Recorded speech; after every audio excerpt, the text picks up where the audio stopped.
Bisin. Buka orang tengok nanti.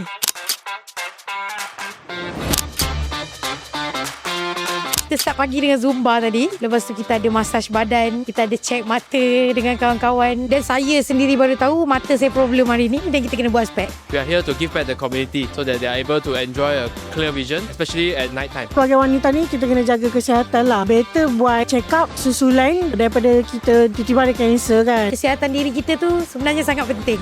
Dan kita sendiri sambil lewa je pasal benda tu. Sebab luaran nampak okey. Kadang-kadang dalaman kita tak tahu kan. Hari ni baru kita tahu.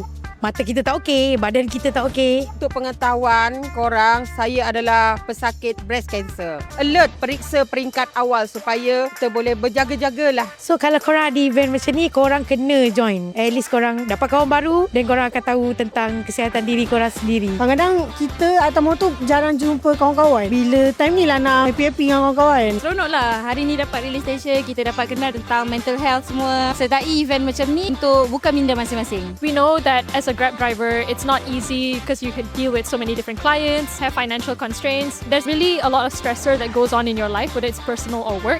And so what we do here is that we provide that space for you to talk about those stressors and how you can better cope with those stressors. Nak cari duit, kena jaga kesihatan juga. Body alignment ni macam kita servis badan kita for maintenance. Especially like Grab driver, diorang duduk terlalu lama. Food rider, diorang berjalan dari point A ke point B. So mungkin ada masalah kaki. So kat sini kita boleh terangkan macam mana nak jaga kaki, apa yang dia perlu pakai. Diorang juga sediakan macam-macam kat dalam tu untuk kita buat. Urut badan, urut kaki. Untuk kita releasekan tension kita. Buat test untuk tengok sama ada masalah atau tidak. Jadi kalau ada masalah, kita boleh further study lagi lah untuk diri sendiri.